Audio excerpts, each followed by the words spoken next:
Hey guys, welcome to the channel, welcome to another video. It's that time of the week again. It's Premier League predictions time. Another round of exciting and intriguing Premier League encounters are almost upon us for this upcoming weekend. And what a lineup we have in store for game week 6 of the brand new season. Before we get into all the talk, analysis and predictions though, I would like to remind you all to please like the video and also subscribe if you are new. Both things will always and forever be greatly appreciated. And I also encourage you all to get involved yourselves down below in the comment section with your thoughts, comments, opinions, feelings. But most of all, of course, your predictions on how you think each and every single Premier League game will turn out this weekend. Because after all, people, as I always say, where would a Premier League predictions video be without predictions? Sound good? Great. Now let's get on with things, shall we? Let's get on with things and let's kick things off with Saturday's lunchtime kickoff between Brentford and Manchester United. Now, Brentford's season hasn't exactly begun in the best possible way, and, you know, Man United hasn't been amazing or spectacular either. A bit hit and miss. But last time out against Chelsea, a bit of a surprise result. That might be the catalyst that might be needed to spark some life into Man United's season. Now, of course, I wouldn't be doing the recent Man United name any justice by saying that it wouldn't be at all surprising if Brentford did get something from this game. But as you can see, I've gone 2-1 to United. I just think with the extra firepower that they have up front, I think with Brighton returning to face his former club, I think it could be enough for Man United to get across the finish line. Cunha, of course, as well, maybe returning to the starting 11 of United. That could be a big factor as well. I just think they'll have enough about them to get the job done. Brentford can't be too disheartened. I'm sure they'll be encouraged to obviously go for the kill. Maybe sensing that maybe United's victory last weekend was maybe they just caught Chelsea on a bad day. Maybe they are there for the taking. They're not perfect. Don't read into too much to that victory. But at the same time, United should have enough individual quality, you would imagine, to put Brentford away and get the 3 points in this one. Next up, Stamford Bridge awaits the arrival of Brighton as Chelsea take on the Seagulls, and I've gone with a 2-2 draw. Now, I don't know. I genuinely don't know what this game could hold, because I know that Brighton haven't exactly had the best of starts to a season, but chances created, they've been fine in doing that. It's just putting the ball into the back of the net. Now, they had no such problem doing it midweek in the Carabao Cup, but they were against a lower level opposition with all due respect. In this situation, they are coming up against the Chelsea side, who defensively are suspect. They're going to be playing with Jorgensen in goal, not Sanchez. So it's not a return to face his former club for Sanchez, which I'm pretty sure Brighton will not be happy about. They'd probably rather be facing Sanchez, in all honesty. Calamity Sanchez, as I call him. But Jorgensen's not exactly much better, I don't think, than Robert Sanchez. But last week did show that there are vulnerabilities with Chelsea, that there are some issues. And I think the absence of Cole Palmer is also going to be huge for Chelsea and huge in a way for Brighton. So, like I say, this game could really end up going whichever way. Whichever way. There's no real surprise to me whichever way this result goes. Maybe now that I kind of spoke it out loud, maybe I could see Brighton winning this game. But I'm going to stick with a draw. I'm going to stick with 2-2. I'm going to call it down the middle. 2-2. And I'm going to say that João Pedro, a return to face his former club, will also get a good afternoon in getting on the score sheet as well. So 2-2 is what I'm going for here. Moving on to Selhurst Park, and it's a meeting of the final two teams left in the Premier League that are currently unbeaten. Crystal Palace take on the undefeated and perfect Liverpool side so far that are 5 wins out of 5, top of the table, 5 points clear, but they do face a tricky encounter at Selhurst Park.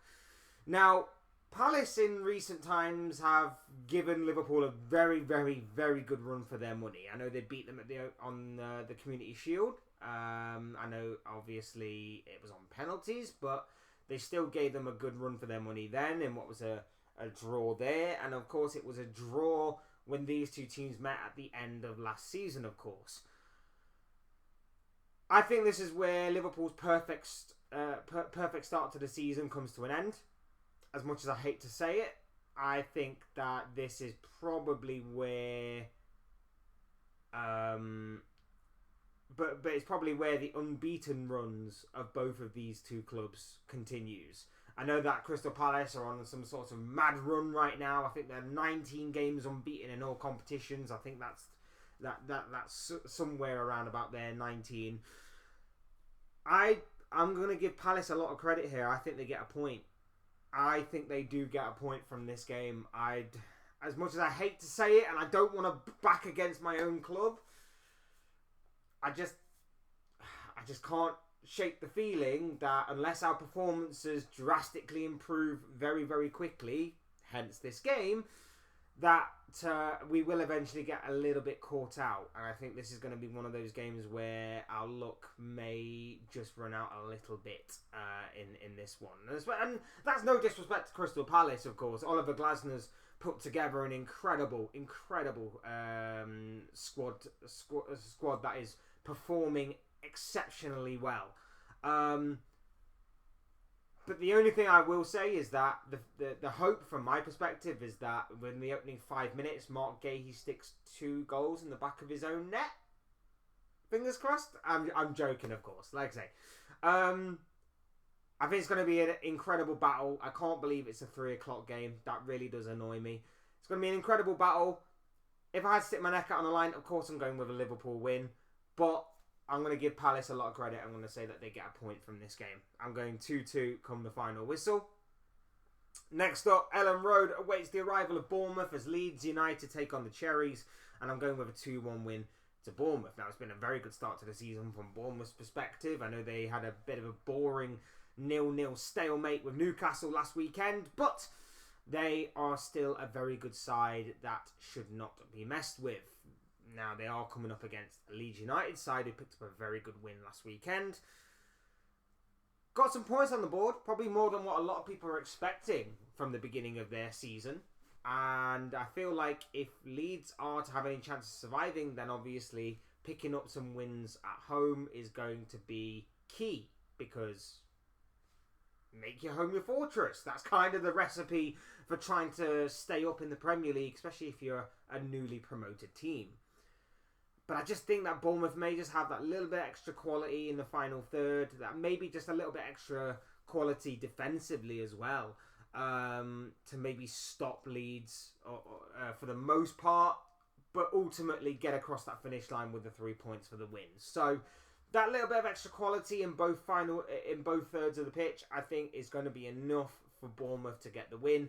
And I'm going 2-1 to the Cherries. Next up. Big game at the Etihad. It's Manchester City taking on Burnley, and I've gone with a 2-0 win to Man City. Back in the day, this used to be extremely predictable. This used to be a game in which you would very much assume City would win and win very comfortably. I still think it would be a City win. I still think they will get a clean sheet out of it. I'm just not 100% convinced it's going to be all plain sailing. I'm not convinced it's going to be 3, 4, 5. I think 2, maybe 3 at most is probably going to be what we are going to be seeing here from this Pep Guardiola side. Burnley, we saw a couple of weeks ago against Liverpool that they did manage to hold out for a very long time in terms of being disciplined and resolute.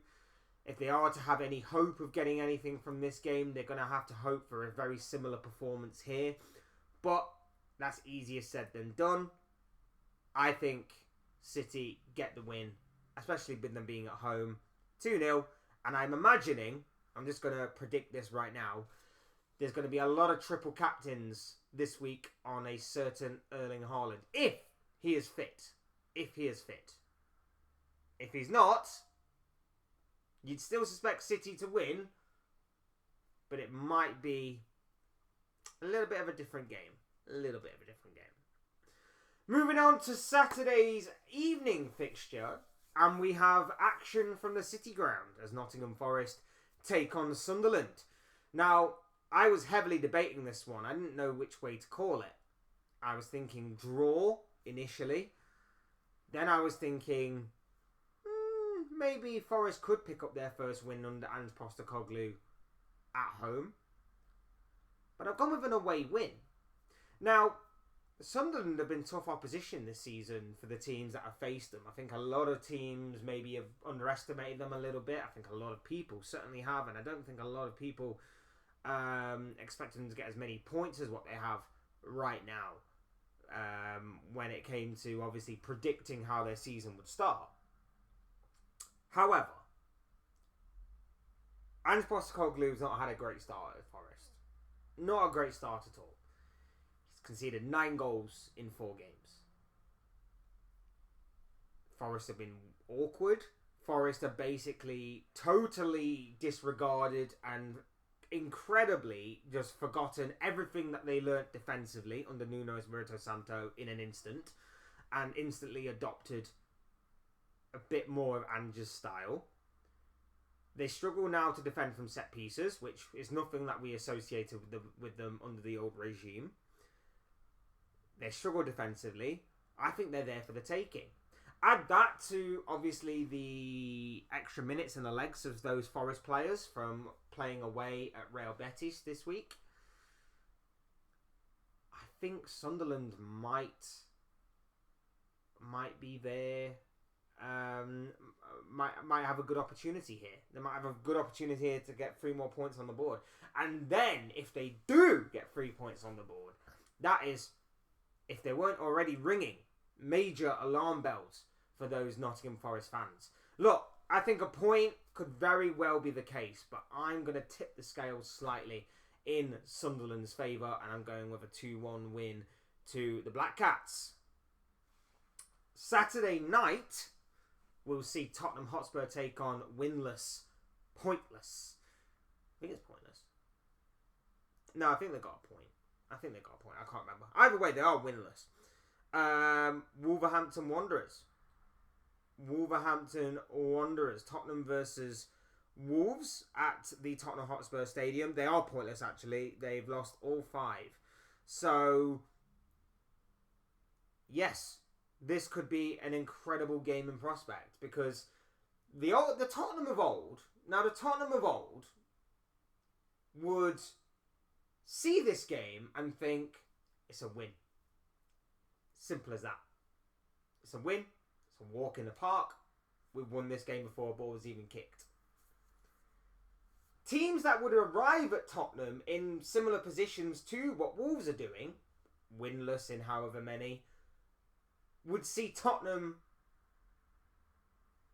as a remedy for their bad form. They would see Tottenham as a way of, we've not won in however many. We need a bit of a confidence booster. Let's just go and beat Spurs. And they would do. But I think this is a different Spurs. I think this is a much different Spurs to what was of last season and season before that and in previous eras and regimes. I think that Spurs are going to get the victory here.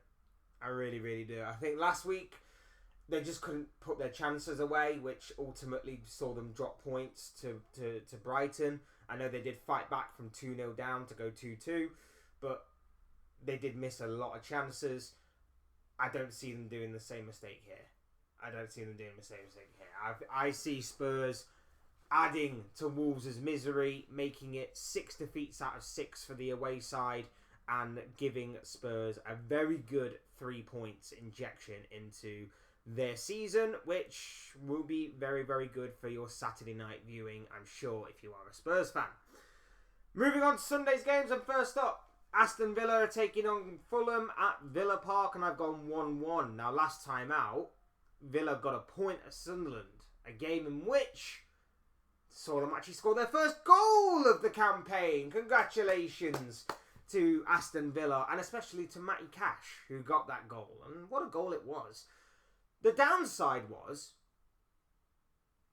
they were against 10 men, Sunderland, at that point, and they still managed to concede and drop 2 points. I don't know what is going on at Aston Villa right now, but Unai Emery is in some serious hot water. I don't know what is going on at Aston Villa right now. This side that was lethal going forward, but also strong defensively, has become a side that is struggling.